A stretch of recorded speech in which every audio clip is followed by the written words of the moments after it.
Assalamualaikum warahmatullahi wabarakatuh. Jumpa lagi dalam BIMTEK Semangat Guru, seri kemampuan non-teknis dalam adaptasi teknologi. Kali ini kita masuki pelajaran Pan Asynchronous Communication, komunikasi efektif bersama Vivit Kavi dan Vena Anissa. Apa itu komunikasi efektif? Komunikasi yang efektif adalah proses pertukaran ide, pemikiran, pengetahuan dan informasi yang disajikan dengan cara yang paling dipahami oleh penerima, sehingga tujuan atau niat dapat terpenuhi dengan sebaik mungkin. Komunikasi efektif di era komunikasi virtual. Dalam keadaan pandemi di mana manusia tidak dapat bertemu, dibutuhkan sebuah metode komunikasi yang sesuai sehingga interaksi dan hubungan baik tetap dapat terjalin dengan adanya komunikasi yang efektif. Di sini teknologi berperan sebagai perangkat yang menghubungkan interaksi sosial. Komunikasi yang efektif mencakup keterampilan seperti komunikasi verbal dan non-verbal, mendengarkan dengan penuh perhatian, kemampuan untuk memahami dan mengendalikan emosi, dan mengelola stres. Keterampilan ini perlu dikembangkan dan diasah. Di era komunikasi virtual, tantangan bagi kita adalah bagaimana menerapkan dan mengasah kemampuan komunikasi dengan baik ketika harus selalu siap beralih metode komunikasi, baik secara virtual maupun tatap langsung. Bagaimana mengasah kemampuan komunikasi secara virtual maupun tatap langsung? Pada dasarnya, komunikasi secara langsung maupun virtual mempunyai beberapa kegiatan sebagai berikut. 1. Membina hubungan baik. 2. Membagikan informasi. 3. Saling mendengar. 4. Saling mengerti. 4 kegiatan tersebut bisa dipraktekkan dalam pembelajaran virtual atau tatap langsung dengan mempertimbangkan beberapa faktor berikut ini. 1. Keadaan. 2. Perasaan atau emosi. 3. Kebutuhan. 4. Permintaan berdasarkan perasaan dan kebutuhan. Dengan menyadari beberapa faktor-faktor di atas, komunikasi akan selalu dilakukan dengan sebuah kesadaran akan sebuah tujuan yang ingin dicapai secara bertahap untuk kemampuan komunikasi yang selalu berkembang dan lebih baik. Komunikasi dan teknologi. Teknologi adalah sarana untuk mempraktekkan kesadaran untuk berkomunikasi di mana yang terus berkembang dan seringkali tidak menentu. Teknologi adalah alat untuk menguji ketangguhan kita untuk terus memperbaiki metode komunikasi yang dibutuhkan. Tetapi apapun gawai yang kita butuhkan, alat yang paling canggih adalah kemampuan non-teknis diri sendiri yang senantiasa kita kembangkan sesuai dengan kemajuan zaman. Selamat belajar.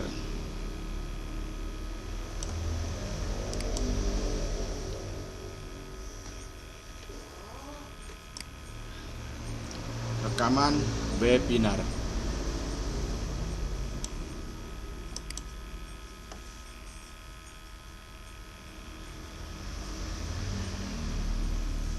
Mari kita tunggu proses rekaman webinar. Kalau sudah masuk,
warahmatullahi wabarakatuh. Salam sejahtera bagi kita semua. Selamat siang Bapak dan Ibu guru di seluruh Nusantara yang semangat belajar. Selamat datang kembali di webinar pelajaran yang keempat, program Guru Belajar dan Berbagi seri Semangat Guru Kemampuan Non-Teknis dalam Adaptasi Teknologi.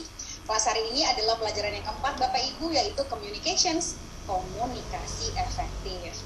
Bapak dan Ibu, mohon izin hari ini kami menyelenggarakan webinar dari rumah untuk mentaati PPKM yang sekarang sedang berlangsung. Mudah-mudahan hal ini tidak menghalangi semangat belajar Bapak dan Ibu ya.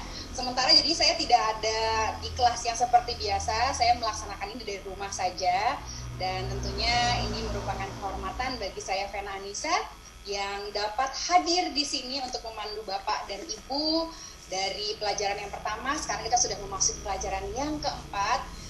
Walaupun saya tidak ada di kelas, tapi tentunya yang Bapak Ibu lihat di latar belakang saya ini adalah kelas yang memang dirancang untuk mengedepankan pelatihan non-teknis atau soft skill, 4C, creativity, communication, creativity, collaborations. Dan tentunya ini juga terkait dengan adaptasi teknologi yang sedang terjadi dalam pendidikan Indonesia saat ini. Baiklah Bapak dan Ibu yang sudah hadir, saya sekarang melihat di layar monitor nih, Bapak dan Ibu sudah hadir dari berbagai daerah di Indonesia. Selamat datang, terima kasih telah meluangkan waktu Bapak dan Ibu. Silahkan untuk mengisi daftar hadir. Ini ada di tautan yang ada di chat YouTube Ditjen GTK Kemendikbud RI. Silakan langsung diisi di situ kehadiran Bapak dan Ibu.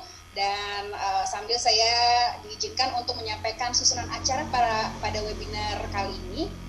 Setelah kita membuka acara, kita akan melakukan doa bersama, kemudian menyanyikan lagu kebangsaan Indonesia Raya.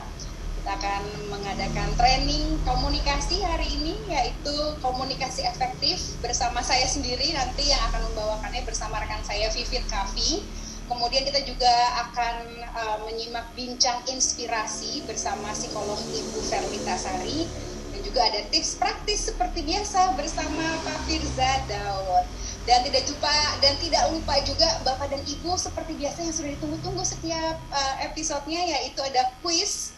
Nah, untuk yang quiz ini khusus untuk Bapak dan Ibu yang sekarang sedang melihat webinar secara live. Hari ini adalah tanggal 21 Juli 2021.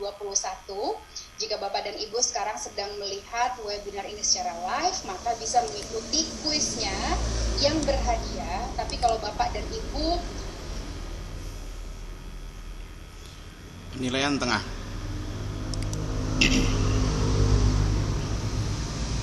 Kuis penilaian tengah pelajaran 4. Kuis ini terdiri 10 butir pertanyaan dan harus tercapai minimal 70%.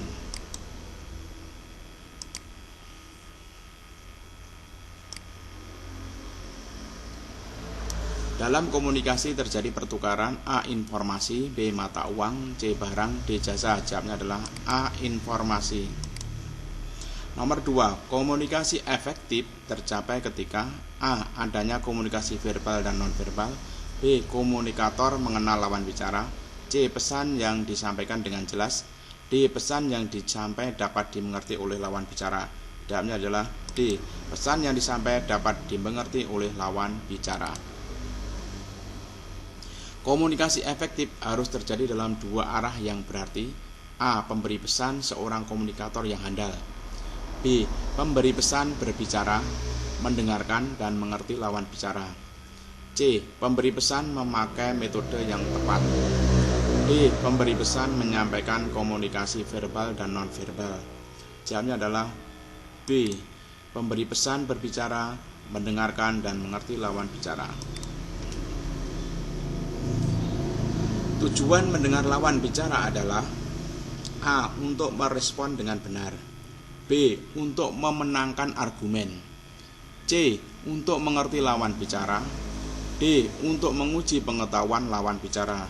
Jawabnya adalah C. Untuk mengerti lawan bicara. Ketika Ibu Sophia bertemu dengan orang tua siswa, ia tersenyum sambil menganggukkan kepala. Komunikasi yang diberikan Ibu Sophia kepada orang tua tersebut merupakan jenis komunikasi A. Kesopanan, B. Nonverbal, C. Efektif, D. Virtual. Jawabannya adalah B. Nonverbal. Faktor utama untuk memahami lawan bicara dalam komunikasi sehingga terciptanya sebuah hubungan yang baik adalah A. Simpati, B. Emosi, C. Empati, D. Strategi komunikasi. Jawabnya adalah C. Empati. Berikut ini adalah contoh komunikasi efektif kecuali A. Pesan diterima, dimengerti, dan dipahami sesuai maksud komunikator. B. Pesan yang disampaikan dipahami dan disetujui penerima, kemudian ditindaklanjuti dengan perbuatannya. C. Pesan diterima sebagai bentuk penghormatan kepada sang komunikator, kemudian disebarluaskan. D. Tidak ada hambatan berarti bagi penerima pesan untuk paham dan menindaklanjuti dengan perbuatan. Jawabnya adalah C. Pesan diterima sebagai bentuk penghormatan kepada sang komunikator, kemudian disebarluaskan. Dalam komunikasi virtual, berikut ini yang dapat membantu terciptanya komunikasi yang efektif kecuali A. Mengerti emosi, kebutuhan, dan situasi murid. B. Teknologi komunikasi yang canggih. C. Perencanaan yang matang. D. Penulisan pesan yang personal. Jawabnya adalah B. Teknologi komunikasi yang canggih. Dalam komunikasi efektif, untuk membina hubungan yang baik berdasarkan teori non-violence communication atau NVC, berikut ini pola pikir yang harus difokuskan. A. Menganalisa dan menentukan tingkat kesalahan seseorang orang lain. B. Fokus untuk mengetahui kebutuhan kita dan orang lain. C. Melakukan kritik yang membangun. D. Memberikan saran yang sesuai dengan keadaan lawan bicara. Jawabnya adalah B. Fokus untuk mengetahui kebutuhan kita dan orang lain. Apa yang harus ditentukan di awal ketika ingin menyusun strategi komunikasi yang efektif di sekolah dalam konteks pembelajaran jarak jauh atau tatap muka? A. Penggunaan teknologi yang tepat. B. Alasan dan tujuan komunikasi. C. Pesan yang detail dan lengkap. D. Lawan bicara. Jawabnya adalah alasan dan tujuan komunikasi. Untuk penerawan kita mendapatkan nilai 100. Lanjut. Materi belajar mandiri. Instruksi 1. Bacalah materi komunikasi efektif tatap muka dan jarak jauh.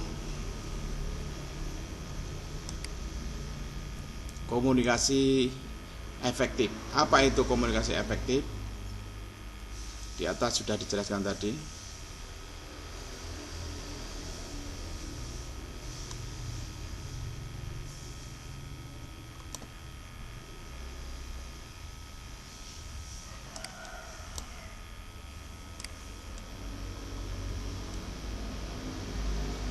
Nomor 2, kemudian ialah video yang tersedia untuk materi pengayaan tips komunikasi efektif.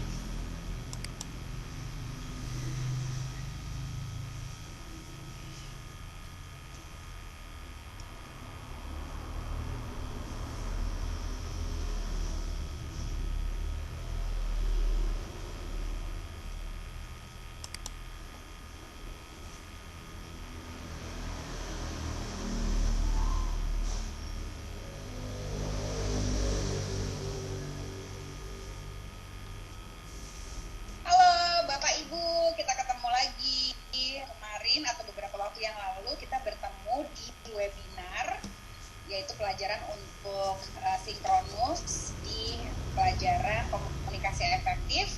Nah, sekarang kami hadir lagi. Ini adalah bahan untuk pembelajaran asinkronus masih dalam konteks komunikasi efektif.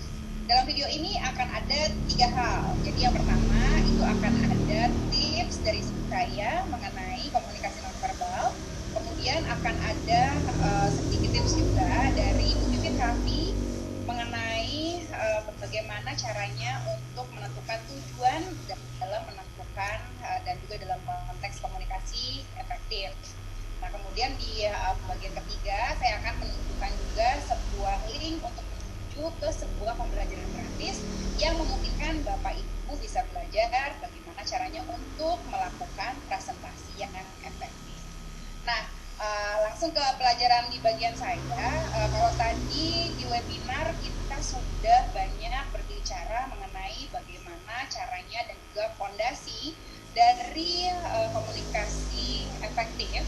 Nah, ada yang belum dibahas di sana yang sebetulnya juga sangat penting dalam menentukan dan juga dalam mengeksekusi sebuah komunikasi yang jitu, yang bisa dipahami, bisa saling paham dan juga terjadi sebuah hubungan yang baik.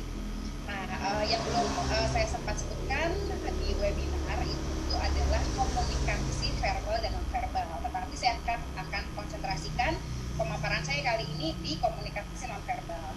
Komunikasi verbal itu adalah penyampaian pesan tentunya lewat kata-kata, lewat semua bahasa pesan yang diucapkan oleh organ bicara kita. Jadi kita berbicara itu non-verbal dan verbal, penyampaian pesan, penyampaian info, dan juga komunikasi yang dilakukan dengan bahasa tubuh. Jadi tidak berbicara, tetapi bahasa tubuh mengandung sejuta makna. Saya akan ada beberapa tips mengenai penggunaan dari komunikasi non-verbal yang bisa Bapak Ibu gunakan sehingga tercapai sebuah komunikasi yang efektif. Saya akan share sebuah slide ya Bapak Ibu ya. Saya akan memperlihatkan sebuah slide untuk bahasa non-verbal ini. Ini dalam bahasa Inggris ya Bapak Ibu ya, nggak apa-apa, kita supaya bilingual juga nih belajarnya. Yang lazim untuk digunakan dalam komunikasi non-verbal ini, kita membaginya menjadi 1, 2, 3, 4. Nah, ini ada posture, ada facial expression, eye contact, gesture, dan appearance. Kita akan bahas satu-satu nih. Posture ini adalah postur tubuh kita, terutama ketika kita melakukan komunikasi apakah dalam bentuk tatap muka atau komunikasi langsung atau komunikasi yang sifatnya adalah virtual atau seperti ini nih yang sedang saya lakukan sekarang. Posture ini sebetulnya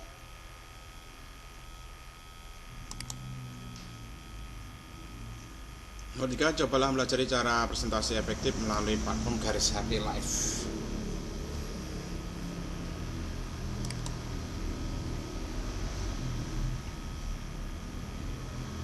Latihan mandiri pelajaran praktek membuat sapaan pembukaan kelas yang menarik dan efektif. Untuk menajamkan hasil belajar Anda di sesi webinar, silakan kerjakan latihan ini. Beberapa catatan tentang latihan ini: 1. Bersifat pilihan. 2. Tidak dikumpulkan ke tim pemateri. 3. Agar Anda punya pengalaman praktek perdana. 4. Dirancang untuk membantu Anda mengikuti episode berikutnya. Instruksi tugas: buatlah sebuah konten video yang berisikan ucapan sapaan pembuka pelajaran bagi murid-murid Anda di kelas daring. Ketentuan video harus berisikan pesan yang akrab dan hangat sesuai dengan materi komunikasi efektif yang telah diajarkan. Cobalah untuk 1. Menyapa dengan suara yang ramah dan bahasa tubuh yang baik. Ingat postur tubuh, gerakan tangan, dan ekspresi wajah ceria. 2. Gunakan kalimat yang akan membuat murid-murid tertarik. 3. Jika ada interupsi, gunakan kalimat yang jelas dan efektif sehingga murid-murid mengerti akan ekspektasi dari kelas yang akan mereka ikuti. Durasi 3-5 menit, tidak perlu teknis video editing rumit. Unggah ke sosial media Anda dengan tagar belajar semangat guru.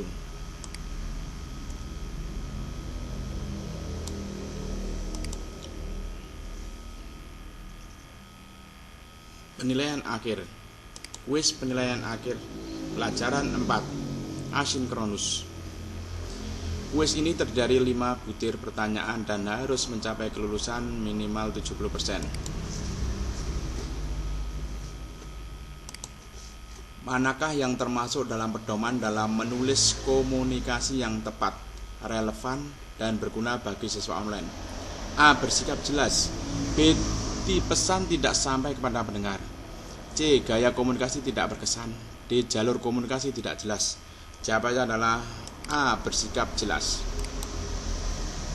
Berikut ini adalah pedoman yang dapat digunakan untuk membantu Anda menulis komunikasi yang tepat, relevan, dan berguna bagi siswa online Anda, kecuali A. Pendek namun efektif. B. Bersikap jelas. C. Detail, lengkap, dan tertata. D. Sampaikan apa yang harus dicapai. Jawabnya adalah C. Detail, lengkap, dan tertata. Tujuan merencanakan kapan dan mengapa kita harus berkomunikasi dengan siswa online adalah A. Cara untuk memastikan bahwa Anda dapat memberikan siswa Anda komunikasi yang bermakna, tepat waktu, dan konsisten. B. Merencanakan terlebih dahulu seberapa sering Anda akan memposting pengumuman untuk kelas Anda. C. Memahami orang lain sembari memahami diri sendiri lebih dalam. D. Keterampilan yang perlu dikembangkan dan diasah. Jawabnya adalah A. Cara untuk memastikan bahwa Anda dapat memberikan siswa Anda komunikasi yang bermakna, tepat waktu, dan konsisten. Nomor selanjutnya, pesan Anda kepada siswa tidak hanya harus singkat, tetapi juga jelas sehingga tidak menimbulkan kebingungan di pihak siswa. Merupakan definisi dari A. Bersikap jelas, B. Pendek namun efektif, C. Jelaskan jalur komunikasi yang tepat, D. Sampaikan apa yang harus dicapai. Jawabnya adalah pendek namun efektif. Hal apa yang tidak dapat dimaksimalkan dalam komunikasi virtual yang efektif? A. Penggunaan tulisan, B. Gambar, C. Media online, D. Penggunaan bahasa tubuh. Jawabnya adalah D. Penggunaan bahasa tubuh. Finish, mari kita lihat hasilnya. Ternyata mendapatkan 100. Demikian tadi tes akhir sudah kita lalui. Berarti saya sudah menyelesaikan pelajaran yang keempat. Sekian, assalamualaikum warahmatullahi wabarakatuh.